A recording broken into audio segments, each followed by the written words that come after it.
Assalamu alaikum and hi all doctors. This is 22nd anatomy lecture and second lecture on upper limb.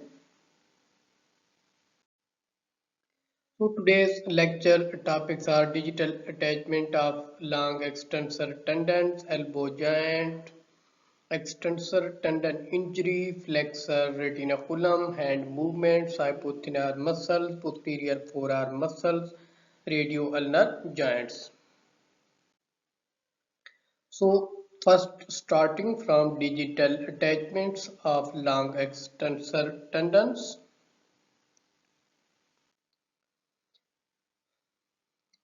So first is extensor digitorum. Mainly the origin and insertion are not asked in the exam. So extensor digitorum, lateral epicondyle humerus and attached into the distal attachment is into the extensor expansion, dorsal digital expansion of the medial forefinger, index to little finger, second to fifth digit extension of the fingers and function is the extension of finger at metacarpophalangeal and interphalangeal joints. Extensor indices posterior surface of the ulna and interosseous membrane and attached to the second digit joint extensor expansion of the index finger on its medial side. So extensor extends index finger digiti mini lateral epicondyle of humerus joint extensor expansion of the little finger on its ulnar side. Fifth digit extend the little finger. Extensor pollicis longus originate from the posterior ulna and interosseous membrane at base of the distal filling of the thumb. So basically digiti mini go to the little finger, fifth finger, indices go to the second digit and pollicis all goes to the thumb. So extensor pollicis longus, posterior ulna and interosseous membrane, base of the distal phalanx of the thumb, and extend the thumb at the interphalangeal and the metacarpophalangeal joint. Extensor pollicis brevis, posterior radius and interosseous membrane, base of the proximal phalanx, of thumb and attach the thumb. So extend the proximal phalanx of the thumb. Abductor pollicis longus, posterior ulna, radius and interosseous membrane, insert on the base of the first metacarpal at the thumb, abduct and extend the thumb at carpometacarpal joint. Extensor carpi radialis longus, lateral supracondylar ridge of the humerus, base of the second metacarpal index via the wrist, extend and abduct the wrist. Extensor carpi radialis brevis, lateral epicondyle of humerus, base of third metacarpal middle. So extends and abduct the wrist. And extensor carpi ulnaris, lateral epicondyle of humerus, base of the fifth metacarpal little finger goes extends and adducts the finger. So basically radial side abduct the wrist and the ulnar side adducts the wrist.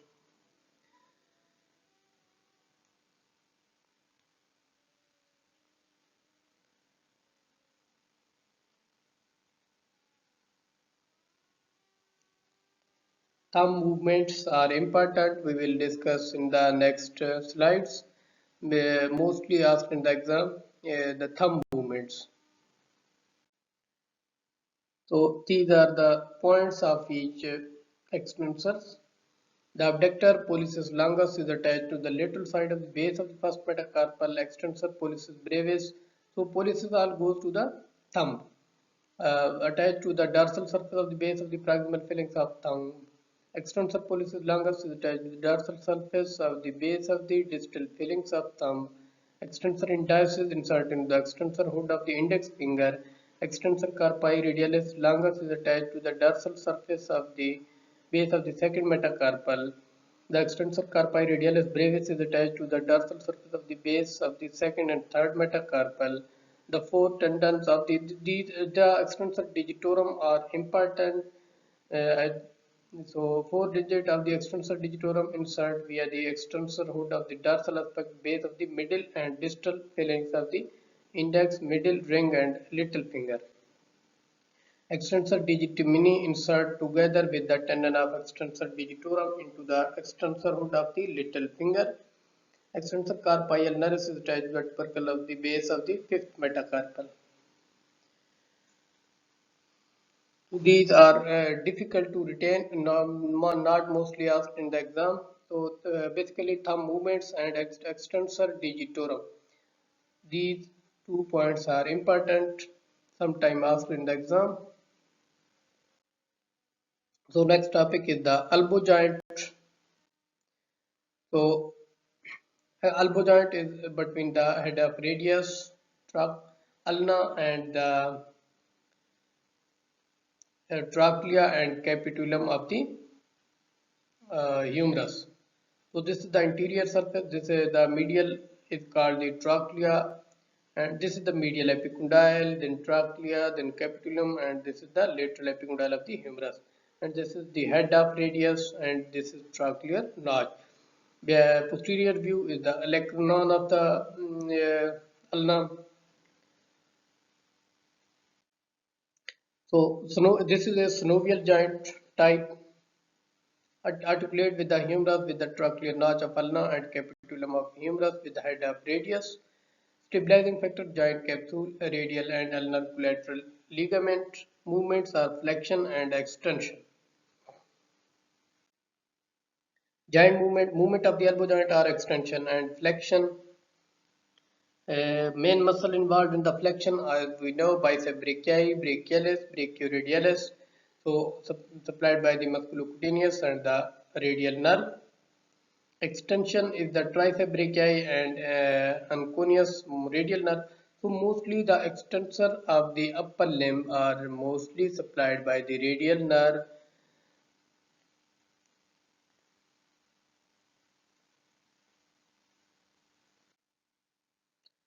So these are the three major ligament of the elbow joint: ulnar collateral ligament, radial collateral ligament, and the annular ligament. Their attachment is not so much important. Remember the function of these collateral ligament. So ulnar collateral ligament from medial epicondyle of humerus to the coronoid process of the olecranon of ulna. Radial from the lateral epicondyle to the humerus band with the annular ligament around the head of radius. So basically annular ligament is more important attached to interior and posterior margins of radial notch of ulna forming a ring around the head of the radius. Provide medial stability to joint, prevents abduction of the forearm. So this is medial side. So radial provides the lateral stability, prevent adduction of the forearm.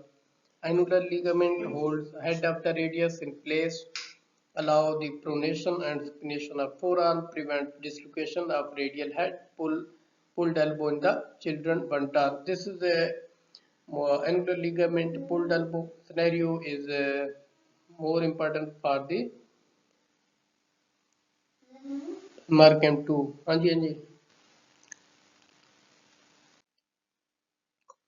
So these are the major three ligament: radial collateral, lateral ulnar collateral ligament, and the annular ligament. So these three major stabilizing factor of the elbow joint. Extensor tendon injury of the digits. The two major injuries are mallet deformity and Botnier deformity. Will show you in the next slides. So if the distal terminal extensor tendon injury and the central slip of the extensor tendon. So distal phalanx and the middle phalanx in the central movement affected in the injury, loss of extension at the distal interphalangeal joint, loss of extension in the proximal interphalangeal joint and flexion at the distal interphalangeal joint.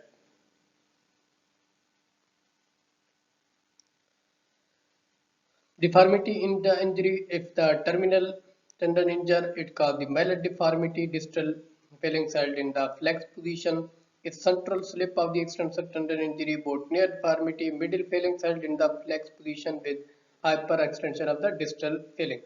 These two deformity are important asked in the exam. Mallet deformity and both near deformity will show you in the next image. In the mallet deformity, terminal extensor tendon slip, and if the in the botnia deformity, central slip of the extensor tendon. So this is the mallet deformity.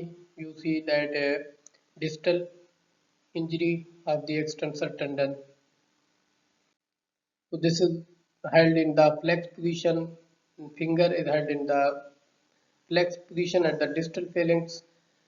So this is the mallet deformity and this is the botnia deformity. Flexed in the middle phalanx, first interphalangeal joints and extend at the distal interphalangeal joint.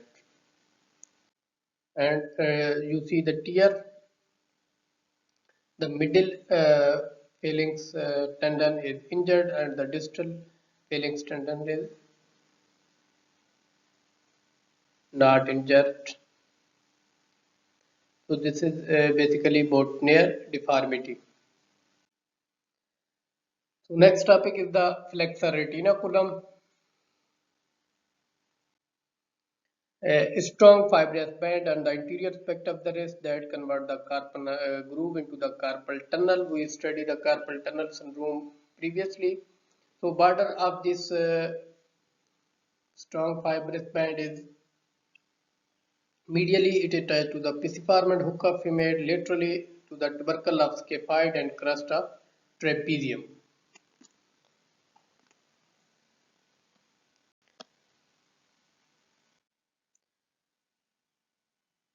So this is basically flexor retinaculum.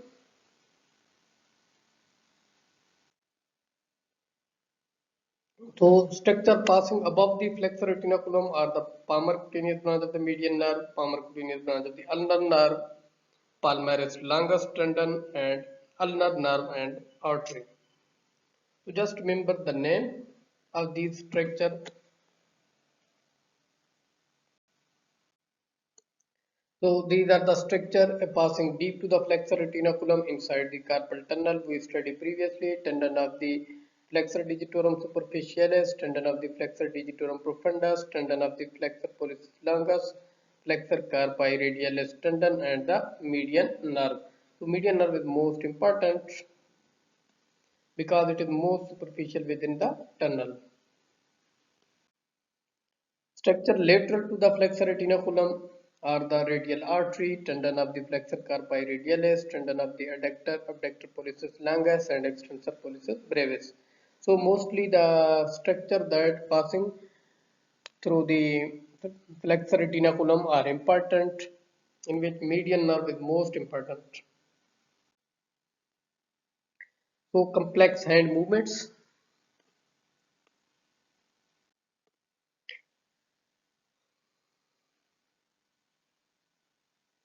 These are the flexion of the metacarpophalangeal joint of digits 2 to 5, caused by flexion is by the lumbricals. So lumbrical cause the flexion of the finger movement, and the flexion of the proximal interphalangeal joint, as we study that flexor digitorum superficialis. Flexion of the distal interphalangeal joint is by the flexor digitorum profundus. So flexion of the metacarpophalangeal joint is lumbricals. Flexion of the proximal is about the flexor superficialis, and the distal interphalangeal joint is by the flexor digitorum profundus. And extension of the metacarpophalangeal joint of the digits 2 to 5 is extensor digitorum, extensor indicis, and extensor digiti mini. Mostly the flexion of these joint movement are important as compared to the extension. So extension of the proximal and distal interphalangeal joints 2 to 5 is by the lumbricals and intraossei. Adduction of the digit are the palmar. So remember the pad and the dab. So pad cause the Palmar intrasciate cause the adduction and dorsal intrasciate cause the abduction. So PAD and the DAB is the formula. These two points are very important asked in the exam. Palmar intrasciate cause the adduction of the digit 2 to 5 and abduction is by the dorsal intrasciate. Abduction of the little finger is the abductor digiti mini. Opposition of the little finger opponent of the digiti mini.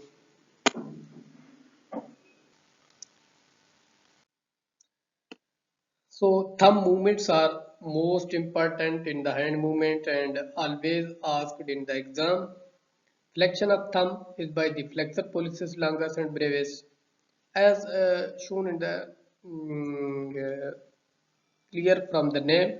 The flexor pollicis longus and brevis. Flexion of the thumb at the interphalangeal joint is flexor pollicis longus. Extension of thumb at the carpometacarpal and metacarpophalangeal joint, extensor pollicis longus and brevis. Extension of thumb at interphalangeal, extensor pollicis longus. So, interphalangeal joint is by the longus. Abduction of thumb, abductor pollicis longus and brevis. Adduction is the adductor pollicis. Opposition are the opponent pollicis. So, these are easy, but they are asked in the exam, the movement of the thumb especially. And palmar intraossei and dorsal intraossei, the abduction and adduction of the fingers. So next is the hypothenar muscles. There are three hypothenar muscles: opponent digiti mini, abductor digiti mini, and flexor digiti mini. So they all are supplied by the ulnar nerve, and function is the opponent is called the laterally rotate the little finger, abductor abduct the little finger, flexor flex the finger at the metacarpophalangeal joint. So these are the three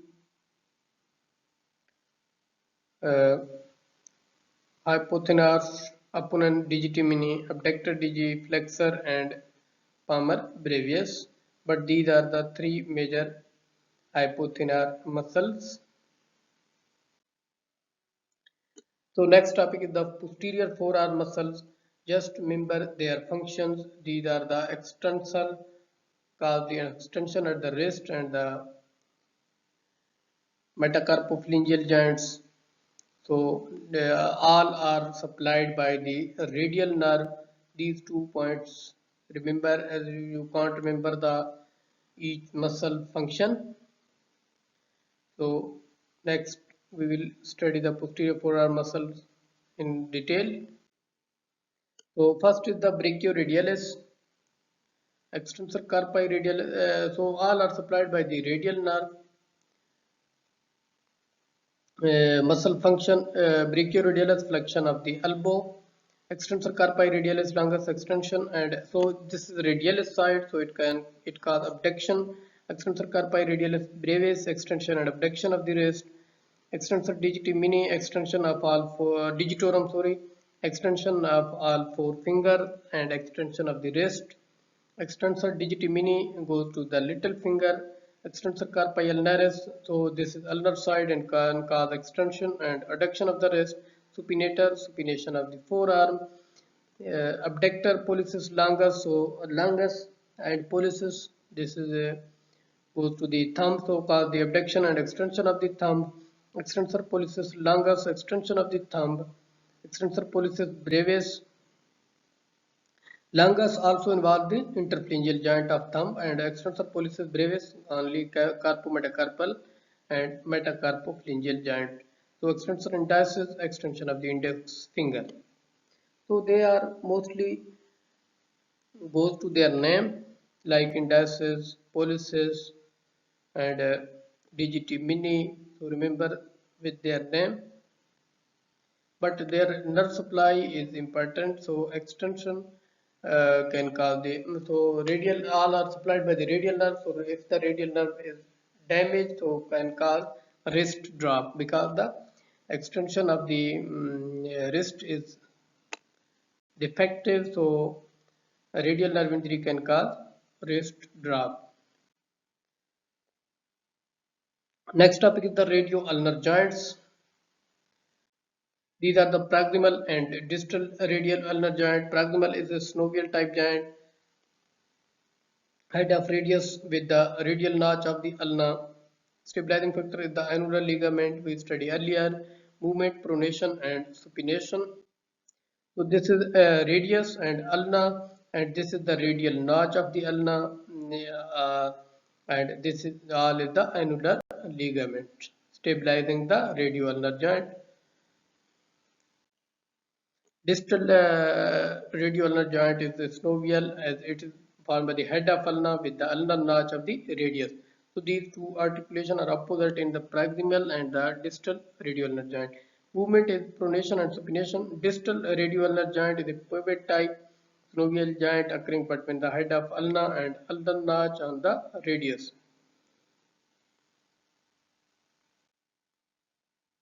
So this is a distal radius and distal ulna and forming the radioulnar joint.